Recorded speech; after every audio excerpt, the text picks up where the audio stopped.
So here we have the Audi A4 Avant on a 61 plate. I'm going to start off by showing you around the outside of the car, and then we'll hop in and run through some controls on the inside. But from the outside, you can see it's a 5-door car with alloy wheels.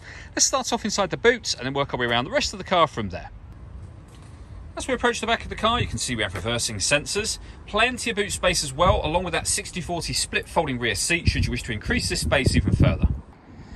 Okay, so we're just going to work our way back round to the front of the car, and then we'll hop in and run through some controls on the inside. But now that we've done a full circle of it, you can see it's in excellent condition the whole way round. Just briefly before we climb in, I think it's worth seeing the interior from this exterior point of view. There's plenty to run through on the dashboard, so let's hop in and we'll do that now. Okay, now that we're inside the car, we're going to start with the dials. On the left-hand side, we have the rev counter, and on the right-hand side, the speedometer. In the middle, you can see the total miles of the car. They are 65,286. You can change the information that's displayed in the main section. At the moment, we have a digital readout for the speedometer, but you can change that for various bits of trip computer and fuel economy information. If we back out to the steering wheel, we have stereo controls, voice activation for your phone as well, and then cruise control underneath that.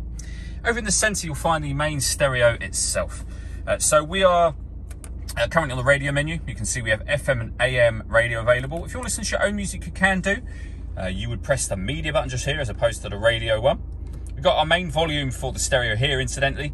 You can use the CD player, of course. This dial and these 4 buttons relate to the screen. So you can rotate this dial to go through certain options, and these buttons are each 4 corners of the screen. So for example, you can see it says source up in the top right hand corner. So the top right hand button will highlight the different ways in which you can listen to your own music. We have auxiliary input, the CD player, and an SD memory card input as well. Working our way back down to the stereo, the SD memory card input is just there. If I move the gear lever out of the way, you can see we have dual zone climate control. So you can adjust the passenger and driver temperature.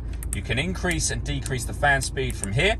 You can determine what direction you'd like the air to be distributed in for both driver and passenger independently. And then this button will turn your air conditioning on and off. So it's on at the minute, that's off. Back on again, you can see the red light to indicate that it's on. Or hit auto. The car will now maintain the temperatures you've asked for by taking control of the fan speed for you, which you can hear it doing. Any manual adjustment will override that straight away again. We then have the gear lever for the fully automatic gearbox and an electronic handbrake. All that leaves me to say is thank you for taking the time to watch this video. If you'd like to come and see the car in person and have a test drive, please feel free to give us a call here at Glenbourne's. We'd love to hear from you soon.